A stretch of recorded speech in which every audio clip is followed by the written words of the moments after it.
Hello friends, आप सबका कक्षा 11 भूगोल विषय के अध्याय 9 सौर विकिरण, ऊष्मा संतुलन एवं तापमान के अभ्यास प्रश्न उत्तर की इस क्लास में हार्दिक स्वागत है। हमने आपके भूगोल विषय के अध्याय 1 से लेकर 8 तक सभी चैप्टर्स के अभ्यास प्रश्न बहुत अच्छे से सॉल्व करा रखे हैं। अगर आपने वो क्लासेस नहीं देखी है तो चैनल की प्लेलिस्ट पर जाकर आप उन क्लासेस को आराम से देख सकते हैं। आज की इस क्लास में बात कर रहे हैं अध्याय 9 के अभ्यास प्रश्न उत्तर के। तो चलिए क्लास हम शुरू करते हैं। देखें, पहला प्रश्न आपके सामने दिया गया है, वो है बहुवैकल्पिक प्रश्न। दिया गया है, निम्न में से किस अक्षांश पर 21 जून की दोपहर सूर्य की किरणें सीधी पड़ती है। यानी कि किस अक्षांश पर 21 जून की दोपहर को सूर्य की किरण सबसे सीधी पड़ती है, तो वो भाग है आपका विषुवत वर्त। यानी कि 21 जून को विषुवत वर्त पर सूर्य की किरणें सबसे सीधी पड़ती है। ठीक, आगे बढ़ते हैं। दूसरा प्रश्न है, निम्न में से किन शहरों में दिन ज्यादा लंबा होता है।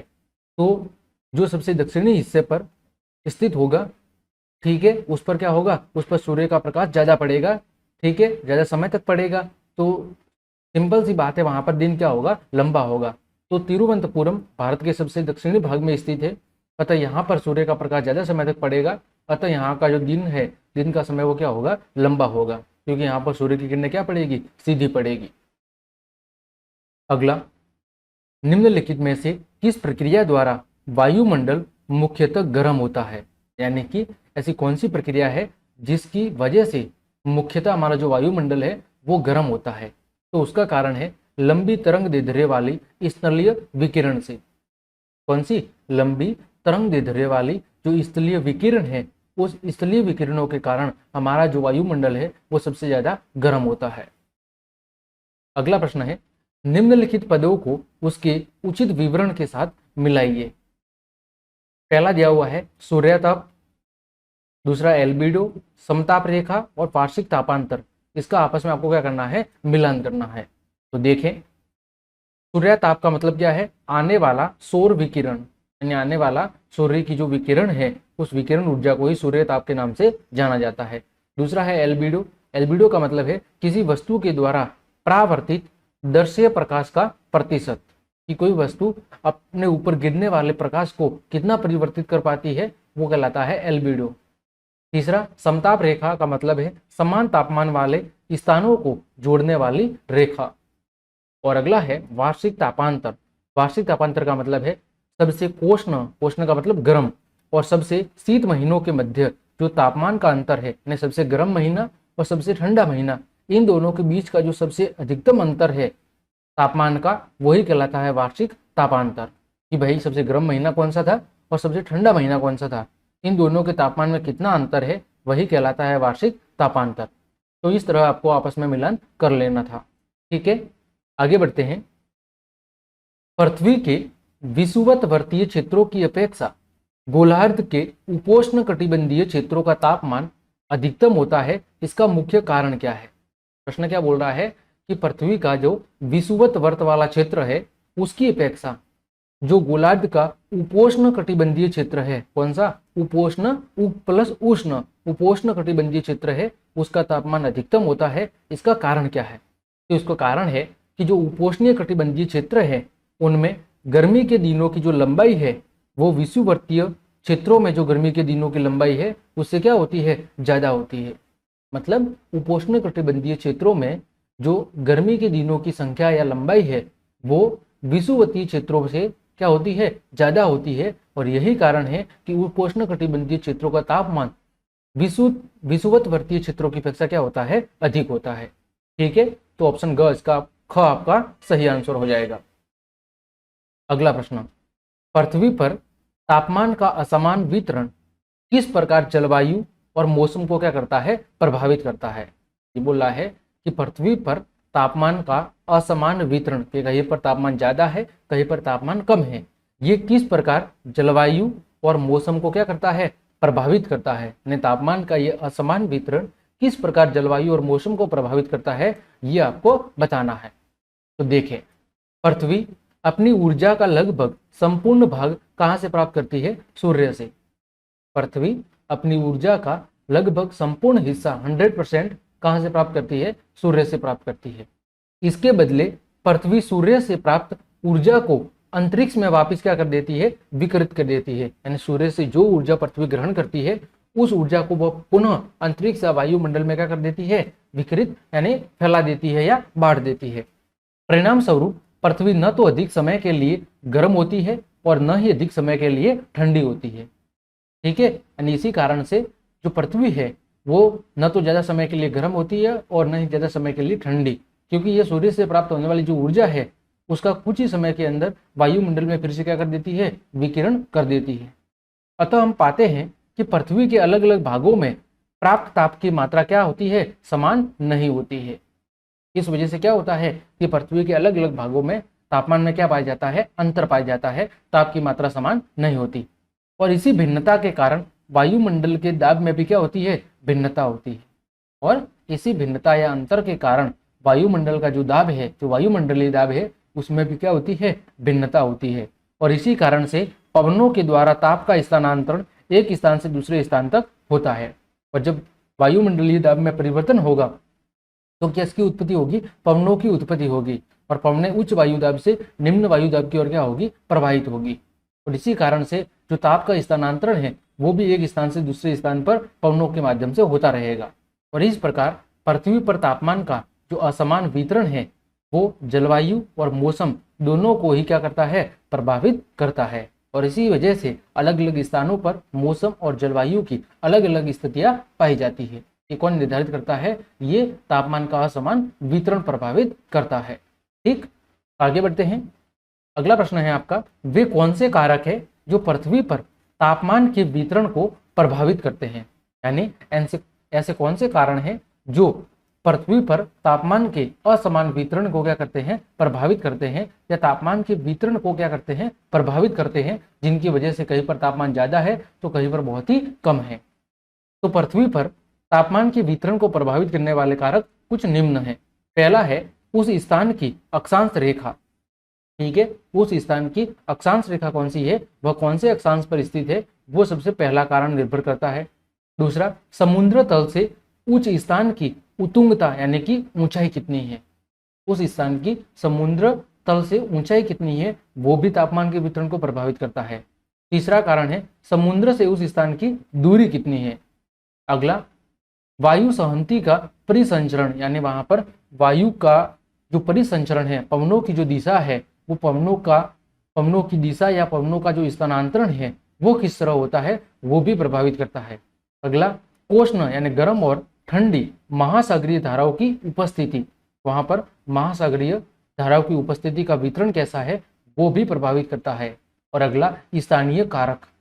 ये कुछ कारण है या कारक है जो पृथ्वी पर तापमान के वितरण को क्या करते हैं, प्रभावित करते हैं। और इन्हीं कारणों की वजह से कहीं पर तापमान बहुत ज्यादा तो कहीं पर बहुत ही कम पाया जाता है। अगला प्रश्न है आपका, भारत में मई में तापमान क्या होता है, सर्वाधिक होता है, लेकिन उत्तर अयनांत के बाद तापमान अधिकतम नहीं होता, क्यों। ठीक है, प्रश्न कह रहा है कि भारत में मई का तापमान क्या होता है, सर्वाधिक, लेकिन उत्तर अयनांत के बाद मतलब जब सूर्य उत्तर दिशा में सबसे ऊपरी भाग पर पहुंच जाती है सूर्य की किरणें, तो उस उत्तर अयनांत के बाद तापमान अधिकतम क्यों नहीं होता, वो आपको कारण बताना है। तो देखिए, मई में उत्तरी अयनांत के कारण दिन का तापमान क्या होता है, अधिक होता है। ठीक है, यानी मई में जो सूर्य है वो उत्तर दिशा की ओर क्या होता है, ज्यादा चमकता है, यानी सूर्य की जो किरणें हैं वो उत्तर दिशा तक पर्याप्त मात्रा में पहुंच पाती है और इस कारण से वहां पर दिन का तापमान अधिक होता है। उस समय सूर्य की किरणें 23.5 डिग्री उत्तरी अक्षांश यानी कहाँ पर पड़ती है, कर्क रेखा पर पड़ती है। मई के महीने में सूर्य की जो किरणें हैं वो 23.5 उत्तरी अक्षांश यानी कि कर्क रेखा पर पड़ती है। और कर्क रेखा भारत के बिल्कुल बीचों बीच से होकर गुजरती है। मैंने बता भी दिया था कि कर्क रेखा भारत के 8 राज्यों से होकर गुजरती है और उसकी ट्रिक भी मैंने बताई थी पहले चैप्टर में, गमचा जार मित्र पर। ठीक है, यह स्थिति भारत में मई के अंत तक बनी रहती है, यानी कि सूर्य की जो कर्क रेखा पर स्थिति है वो भारत में मई महीने के अंत तक बनी रहती है। उत्तरी अयनांत से पहले यानी 21 जून से पहले भारत में क्या शुरू हो जाता है, मानसून शुरू हो जाता है। उत्तर अयनांत का मतलब है 21 जून। इस दिन जो सूर्य है वो बिल्कुल सीधा चमकता है कर्क रेखा पर, और इसी कारण से यह सबसे बड़ा दिन होता है। तो उत्तरी अक्षांश से पहले यानी 21 जून से पहले भारत में मानसून शुरू हो जाता है लगभग, जो भारत की जलवायु को धीरे धीरे क्या करना लगता है, ठंडा करने लगता है। और यही कारण है कि भारत में उत्तर अक्षांश से पहले यानी 21 जून से पहले उच्च तापमान होता है और उसके बाद तापमान में ज्यादा अधिकतम वृद्धि नहीं होती है। ठीक है, चलिए आगे बढ़ते हैं। अगला प्रश्न है आपका, साइबेरिया के मैदान में जो वार्षिक तापांतर है वो सर्वाधिक क्यों होता है, इसका आपको कारण बताना है। साइबेरिया के मैदान में वार्षिक तापांतर अधिक क्यों होता है वो आपको बताना है। तो 80 डिग्री उत्तरी और 50 डिग्री उत्तरी अक्षांश के बीच जनवरी का माध्य तापमान -20 डिग्री सेल्सियस होता है। यानी जो साइबेरिया का मैदान है वो 80 डिग्री उत्तरी अक्षांश से लेकर, ठीक है, और 50 डिग्री उत्तरी अक्षांश से लेकर 80 डिग्री उत्तरी अक्षांश के बीच में फैला हुआ है। कौन? साइबेरिया का मैदान। और इस दौरान यहाँ पर जो जनवरी का मध्य तापमान होता है वो कितना होता है, वो होता है -20 डिग्री सेल्सियस। कितना होता है? -20 डिग्री सेल्सियस। कब? जनवरी के महीने में। और जुलाई के महीने में ये तापमान कितना हो जाता है, ये हो जाता है 10 डिग्री सेल्सियस। ठीक है, ये क्या हो जाता है, 10 डिग्री सेल्सियस। यही कारण है कि जो वार्षिक तापांतर है वो साइबेरिया के मैदान में क्या होता है, बहुत ज्यादा अंतर उसमें पाया जाता है। आया समझ में?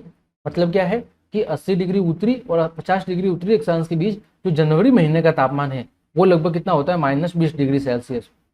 लेकिन जुलाई में वही तापमान कितना हो जाता है, 10 डिग्री सेल्सियस प्लस में। तो कितना अंतर हुआ, 30 का। और यही कारण है कि यहाँ पर जो तापमान में जो अंतर पाया जाता है ना, इसी का प्रभाव कहाँ पर पड़ता है, साइबेरिया के मैदानों पर पड़ता है। और यही कारण है कि साइबेरिया के मैदानों में जो वार्षिक तापांतर है वो सर्वाधिक देखने को मिलता है। अगला प्रश्न है, निम्नलिखित प्रश्नों के उत्तर लगभग 150 शब्दों में दीजिए। कितने शब्दों में देने हैं, 150 शब्दों में। प्रश्न है, अक्षांश और पृथ्वी के अक्ष का झुकाव किस प्रकार पृथ्वी की सतह पर प्राप्त होने वाली विकिरण की मात्रा को प्रभावित करता है। ये बोल रहा है अक्षांश और पृथ्वी के अक्ष पर उसका खुद का झुकाव किस प्रकार पृथ्वी की सतह पर प्राप्त होने वाले विकिरण यानी सूर्य की जो ऊर्जा है उसकी मात्रा को प्रभावित करता है, तापमान को प्रभावित करता है, वो आपको बताना है। तो पहले मैं आपको चित्र बता देता हूं। ये आपका चित्र है, ठीक है। देखो ये 23.5 डिग्री उत्तरी अक्षांश है, ठीक है। और ये क्या है, ये क्या लिखा हुआ है, 23.5 डिग्री अक्षांश डिग्री है। और ये देखो ये पूरा आपका पृथ्वी है। इसमें 23.5 डिग्री उत्तरी अक्षांश को क्या कहा जाता है, कर्क रेखा कहा जाता है, ठीक है। 0 डिग्री को विषुवत रेखा कहा जाता है और 23.5 डिग्री दक्षिणी अक्षांश को क्या कहा जाता है, मकर रेखा कहा जाता है, ठीक है। अब ये वाले दोनों हिस्से, ये उत्तरी ध्रुव है आपका और ये वाला हिस्सा कौन सा है, दक्षिणी ध्रुव है। तो जो सूर्य की किरणें हैं वो जब इस भाग पर पड़ती है इस स्थिति में, है ना, तो यहाँ पर क्या होता है, दिन होता है। और जहाँ पर सूर्य का प्रकाश नहीं पहुँच पाता वहाँ पर क्या होता है, वहाँ पर रात होती है। तो ये कुछ स्थिति है आपके ग्लोब की। अब इसी बात को हमें समझाना है कि जो पृथ्वी की स्थिति कुछ इस तरह है, इससे जो तापमान है वो तापमान का अंतर कैसे पाया जाता है, या जो विकिरण की मात्रा है उसमें परिवर्तन कैसे दिखाई देता है, उसी बात को हमें समझना है। तो देखें, सूर्य की किरणें 0 डिग्री अक्षांश और 0 डिग्री अक्षांश या कह लो विषुवत रेखा पर सालों भर क्या रहती है, लंबवत रहती है, यानी कि सीधी पड़ती है, ठीक है। सूर्य की किरणें 0 डिग्री अक्षांश या जो विषुवत रेखा है उस पर लगभग वर्ष भर क्या पड़ती है, सीधी पड़ती है, लंबवत रहती है 90 डिग्री के कोण पर। 0 डिग्री अक्षांश से 23.5 डिग्री उत्तरी अक्षांश और 23.5 डिग्री दक्षिणी अक्षांशों के मध्य सूर्य है वो ऊपर नीचे होता रहता है। क्या होता है, ऊपर नीचे होता रहता है। यानी कभी वो उत्तरी अक्षांश में होगा तो कर्क रेखा पर ज्यादा तापमान हमें देखने को मिलेगा, और जब दक्षिणी अक्षांश में होगा तो हमें मकर रेखा पर ज्यादा तापमान देखने को मिलेगा। 21 मार्च से लेकर 21 जून तक सूर्य क्या होता है, उत्तरायण यानी उत्तरी ध्रुव में होता है, ठीक है। कहां पर होता है, उत्तरी अक्षांश में, सॉरी कहां पर होता है, उत्तरी अक्षांश में। कब, 21 मार्च से लेकर 21 जून तक। अर्थात इस समय जो कर्क रेखा है, कर्क रेखा पर सूर्य की किरणें क्या होती है, लंबवत रूप से पड़ती है, यानी सीधी पड़ती है। और यहाँ पर उस वक्त कौन सी ऋतु होती है, उस वक्त यहाँ पर गर्मी ऋतु होती है, ग्रीष्म ऋतु होती है, ठीक है। 21 मार्च से लेकर 21 जून तक जो सूर्य है वो उत्तरायण होता है यानी उत्तरी अक्षांश में होता है, और यहाँ पर सूर्य की किरणें कर्क रेखा पर सीधी पड़ती है। और इसी कारण से इस समय यहाँ पर कौन सी ऋतु होती है, यहाँ पर ग्रीष्म ऋतु होती है उत्तरायण भाग में यानी उत्तरी अक्षांश वाले भाग में। और मकर रेखा पर उस समय क्या होती है, शीत ऋतु होती है यानी सर्दी होती है। फिर स्थिति बदल जाती है 23 सितंबर से लेकर 22 दिसंबर तक। 23 सितंबर से लेकर 22 दिसंबर तक सूर्य का होता है दक्षिणायन होता है, दक्षिणी अक्षांश में होता है। अर्थात मकर रेखा पर उस समय मकर रेखा पर सूर्य की किरणें क्या पड़ती है, लंबवत पड़ती है यानी सीधी पड़ती है। और उस समय यहाँ पर कौन सी ऋतु होती है, ग्रीष्म ऋतु होती है, ठीक है, दक्षिणायन भाग में। और उस समय कर्क रेखा पर कौन सी ऋतु होती है, शीत ऋतु होती है, ठीक है, जैसा अभी हमारे यहाँ मौसम आने वाला है। 21 मार्च और 23 सितंबर को सूर्य की किरणें विषुवत रेखा पर क्या पड़ती है, बिल्कुल लंबवत पड़ती है। कब, 21 मार्च और 23 सितंबर को। कर्क रेखा के उत्तर में और मकर रेखा के दक्षिण में जैसे जैसे हम बढ़ते जाते हैं वहां का तापमान क्या हो जाता है, घटता जाता है। क्यों, क्योंकि 60 डिग्री उत्तरी अक्षांश और 66 डिग्री उत्तरी अक्षांश और 66 डिग्री दक्षिणी अक्षांश के उत्तरी भाग में के ऊपरी भाग में क्या पाया जाता है, शीत कटिबंध पाया जाता है। मतलब वहां पर सूर्य की किरणें पर्याप्त मात्रा में नहीं पहुंच पाती है, और इसी कारण से वहां पर जो वर्ष भर तापमान है वो बिल्कुल निम्न रहता है, कम रहता है। इस क्षेत्र में वर्ष के अधिकांश महीनों में क्या जमी रहती है, बर्फ जमी रहती है। तो इसका मुख्य कारण है कि यहाँ पर जो सूर्य की किरणें हैं वो कैसी पड़ती है, वो तिरछी पड़ती है, वो सीधी नहीं पहुंच पाती। और इस प्रकार अक्षांश और पृथ्वी के अक्ष का जो झुकाव है वो पृथ्वी की सतह पर प्राप्त होने वाली विकिरण की मात्रा को क्या करता है, प्रभावित करता है। ठीक है, अक्षांश और पृथ्वी का जो झुकाव है वो सूर्य के प्रकाश या विकिरण की मात्रा को क्या करता है, प्रभावित करता है। उम्मीद करता हूं ये बात आपको समझ में आई होगी। देखो चित्र ये रहा यहां पर, ठीक है, जो मैंने समय बताया यहां पर कि 21 मार्च से लेकर 21 जून, 21 मार्च से लेकर 21 जून तक इस समय सूर्य की जो किरणें हैं वो यहाँ पर कर्क रेखा पर सीधी पड़ती है ना, उत्तरी अक्षांश वाले भाग में, इस वाले भाग में। ठीक है, तो इस स्थिति में यहाँ पर क्या होता है, यहाँ पर गर्मी होती है, और उस स्थिति में यहाँ पर क्या होती है, यहाँ पर आपकी सर्दी होती है मकर रेखा वाले भाग में। ठीक है, फिर ये स्थिति बदल जाती है कब, 23 कब 21 मार्च हो गया, 23 सितंबर से 22 दिसंबर, 23 सितंबर से लेके 22 दिसंबर तक उस समय सूर्य की किरणें यहाँ पर सीधी पड़ती है आपके मकर रेखा पर। तो उस समय यहाँ पर क्या हो जाती है, गर्मी का मौसम हो जाता है और यहाँ पर सर्दी हो जाती है। जबकि जो विषुवत रेखा है उस पर लगभग पूरे वर्ष भर क्या होती है, सूर्य की किरणें लंबवत रहती है। इस कारण से यहाँ का तापमान अधिक हो पाता है। और ये जो आपका भाग है 66 डिग्री उत्तरी अक्षांश और 66 डिग्री दक्षिणी अक्षांश, तो यहाँ पर क्या होता है, यहाँ पर होता है कि जो सूर्य की किरणें हैं वो तिरछी पड़ती है, वो सीधी नहीं पड़ पाती है। और जब सूर्य की किरणें तिरछी पड़ जाती है तो यहाँ का तापमान हमेशा कम रहता है, और इसी कारण से यहाँ पर वर्ष भर क्या होता है, बर्फ जमा रहता है।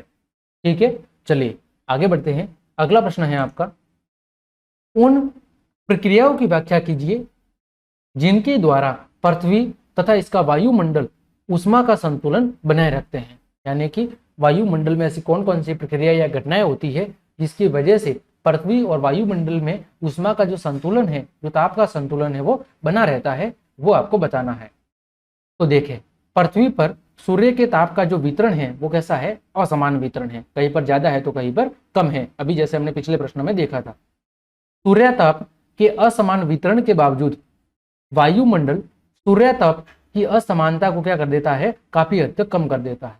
वायुमंडल में ऐसे कई सारी प्रक्रिया होती है जो सूर्य के ताप में पाई जाने वाली असमानता को काफी हद तक कम कर देता है। सूर्य क्या करता है, सूर्य पृथ्वी को गर्म करता है और पृथ्वी वायुमंडल को क्या करती है, गर्म करती है। यानी सूर्य पृथ्वी को गर्म करता है और पृथ्वी किसको गर्म करती है, वायुमंडल को।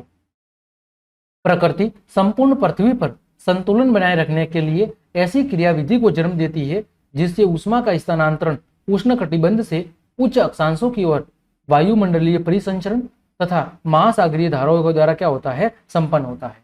यानी जो प्रकृति है वो संपूर्ण पृथ्वी पर एक समान संतुलन बनाए रखने के लिए ऐसी कई सारी क्रियाविधि या प्रक्रियाओं को जन्म देती है जिससे क्या होता है, ऊष्मा का जो है स्थानांतरण होता रहता है। ठीक है, इसके माध्यम से वायुमंडलीय परिसंचरण और महासागरीय धाराओं के माध्यम से ऊष्मा का स्थानांतरण एक भाग से दूसरे भाग तक होता रहता है। उष्णकटिबंधीय क्षेत्र में अधिक गर्मी पड़ने के कारण वहां की वायु गर्म होकर क्या होती है, ऊपर उड़ जाती है, और उस खाली स्थान को भरने के लिए उपोष्ण कटिबंध से हवाएं उष्ण कटिबंध की ओर क्या होती है, चलती है, जिससे उष्ण कटिबंध के तापमान में ज्यादा वृद्धि नहीं हो पाती है। आया समझ में? क्या है कि जो उष्ण कटिबंधीय क्षेत्र है, वो जब वहां पर गर्मी ज्यादा पड़ती है तो वहां पर वायु गर्म हो जाती है, यानी निम्न वायुदाब का क्षेत्र बन जाता है, और फिर उस निम्न वायुदाब के क्षेत्र को भरने के लिए उपोष्ण कटिबंध, जहां पर उच्च वायुदाब की स्थिति है, वहां से पवनें कहां चलती है, उष्ण कटिबंधीय वाले क्षेत्र की ओर चलती है, जिसके कारण से वो कुछ समय में उष्ण कटिबंध के तापमान को क्या कर देती है, कम कर देती है, और उसके तापमान में ज्यादा वृद्धि नहीं हो पाती। ठीक उसी तरह से उपोष्ण कटिबंध के क्षेत्र में शीतोष्ण कटिबंध से हवाएं चलकर इन क्षेत्रों के तापमान में क्या करती है, संतुलन बनाती है। और इसी तरह से जब उपोष्ण कटिबंधीय क्षेत्र में तापमान अधिक हो जाता है तो वहां पर हवा ऊपर उठ जाती है और निम्न दाब का क्षेत्र बन जाता है, और ऐसी स्थिति में जो शीतोष्ण कटिबंधीय क्षेत्र है वहां से पवनें उस उपोष्ण कटिबंध की ओर चलना शुरू हो जाती है और वो तापमान में संतुलन बनाए रखती है। इसी तरह से वायुमंडल एक क्षेत्र के तापमान को ज्यादा बढ़ने नहीं देती है, और शीत कटिबंधीय और शीतोष्ण कटिबंधीय क्षेत्रों में अगर गर्म महासागरीय धाराएं चलती है तो ये धाराएं इन क्षेत्रों के तापमान को क्या कर देती है, बढ़ा देती है, और अगर उष्ण कटिबंधीय क्षेत्रों में ठंडी धाराएं चलती है तो ये उन क्षेत्रों के तापमान को क्या कर देती है, कम कर देती है। और इस तरह पृथ्वी की महासागरीय धाराएं और वायुमंडल तापमान को क्या करते हैं, संतुलित कर पाते हैं। ठीक है, चलिए आगे बढ़ते हैं। अगला प्रश्न आपका है वो है, जनवरी में पृथ्वी के उत्तरी और दक्षिणी गोलार्ध के बीच तापमान के विश्वव्यापी वितरण की तुलना करो। एक तो जनवरी महीने में कहां पर, पृथ्वी के उत्तरी गोलार्ध में और दक्षिणी गोलार्ध में जो तापमान का वितरण है विश्वव्यापी, यानी पूरे विश्व को देखते हुए आपको, है ना, उसके वितरण की क्या करनी है, आपको तुलना करनी है, ये आपको बताना है, यानी विश्व के दृष्टिकोण से इसकी तुलना करनी है, वितरण को समझाना है। तो देखिए, जनवरी में उत्तरी गोलार्ध में क्या होती है, शीत ऋतु, और दक्षिणी गोलार्ध में क्या होती है, आपकी ग्रीष्म ऋतु। ठीक है, इसका मुख्य कारण यह है कि जनवरी में सूर्य क्या होता है, दक्षिणायन होता है। सूर्य क्या होता है, दक्षिणायन, यानी कि सूर्य दक्षिणी गोलार्ध में होता है। इस वजह से उत्तरी गोलार्ध में शीत ऋतु होती है और दक्षिणी गोलार्ध में क्या होती है, ग्रीष्म ऋतु। इसीलिए सूर्य की किरणें दक्षिणी गोलार्ध में क्या पड़ती है, लंबवत पड़ती है, सीधी पड़ती है, जबकि उत्तरी गोलार्ध में जो सूर्य की किरणें हैं वो कैसी पड़ती है, तिरछी पड़ती है। इसी वजह से जो उत्तरी गोलार्ध है वहां पर तापमान बहुत कम देखने को मिलता है, यानी सर्दी ऋतु होती है। विषुवत रेखा के समीपवर्ती क्षेत्रों में तापमान 27 डिग्री सेल्सियस तथा कर्क रेखा पर औसतन तापमान 15 डिग्री सेंटीग्रेड, जबकि शीतोष्ण कटिबंधीय क्षेत्रों में औसत तापमान 10 डिग्री सेंटीग्रेड और शीत कटिबंधीय क्षेत्रों में इससे भी कम तापमान हमें देखने को मिलता है। कौन से महीने में, जनवरी महीने में। विषुवत रेखा के समीप के जो क्षेत्र है वहां पर 27 डिग्री सेंटीग्रेड, क्योंकि वहां पर तो लगभग वर्ष भर सूर्य की किरणें सीधी पड़ती है। फिर कर्क रेखा पर औसतन तापमान जनवरी महीने में 15 डिग्री सेंटीग्रेड, शीतोष्ण कटिबंधीय क्षेत्रों में 10 डिग्री सेंटीग्रेड और शीत कटिबंधीय क्षेत्रों में उससे भी कम, यानी कि 5 डिग्री सेंटीग्रेड या माइनस में देखने को मिलता है। इस क्षेत्र के कई क्षेत्रों का तापमान शून्य से भी काफी नीचे रहता है, यानी शीत कटिबंधीय क्षेत्रों में तापमान सर्दियों के महीने में, जनवरी के महीने में माइनस में भी देखने को मिलता है। अब इसकी बात की गई है उदाहरण के जरिए। देखें, उदाहरण स्वरूप साइबेरिया के बर्खायस्क में -32 डिग्री सेंटीग्रेड तक तापमान पाया जाता है। कौन से महीने में, जनवरी में। दक्षिणी गोलार्ध में ऑस्ट्रेलिया, न्यूजीलैंड, दक्षिणी अफ्रीकी देशों और दक्षिणी अमेरिका महाद्वीप के अर्जेंटीना में जनवरी में जो तापमान है वो औसत कितना, 30 डिग्री सेंटीग्रेड तक पाया जाता है। कितना, 30 डिग्री सेंटीग्रेड तक। ये कौन से भाग में स्थित है, उत्तरी गोलार्ध में। इस वजह से यहाँ पर तापमान अधिक पाया जाता है। ठीक है, देखो ये उत्तरी गोलार्ध में है, साइबेरिया का बर्खास्त, यहाँ पर कितना पाया जाता है, -32 डिग्री सेल्सियस। जबकि जो दक्षिणी गोलार्ध है, दक्षिणी गोलार्ध में ये जो देश है यहाँ पर तापमान बहुत ज्यादा होता है, 30 डिग्री सेंटीग्रेड, क्योंकि उस समय सूर्य कौन से गोलार्ध में होता है, दक्षिणी गोलार्ध में। जबकि इसके और भी दक्षिणी भाग में, जैसे चिली और अर्जेंटीना के दक्षिणी भाग में तापमान 15 से 20 डिग्री सेंटीग्रेड तक होता है। इस तरह जनवरी में उत्तरी गोलार्ध में तापमान कम और दक्षिणी गोलार्ध में हमें अधिक तापमान देखने को मिलता है। ये किसके कारण है? ये सूर्य की स्थिति के कारण क्या होता है, तापमान में हमें अंतर देखने को मिलता है। कहीं पर बहुत ज्यादा तो कहीं पर बहुत ही कम होता है। ठीक, तो इस प्रकार हमने आपके अध्याय 9 के अभ्यास के जितने भी प्रश्न थे उन सभी प्रश्नों के उत्तर बहुत अच्छे से जान लिए हैं। उम्मीद करता हूं सभी प्रश्नों के उत्तर आपको अच्छे समझ में आए होंगे। तो क्लास देखने के लिए आप सभी को धन्यवाद। अगर आपको मेरी क्लास और मेहनत पसंद आ रही है तो फिर लाइक, कमेंट, शेयर और सब्सक्राइब जरूर करें। आज के लिए इतना ही। जय हिंद, जय भारत।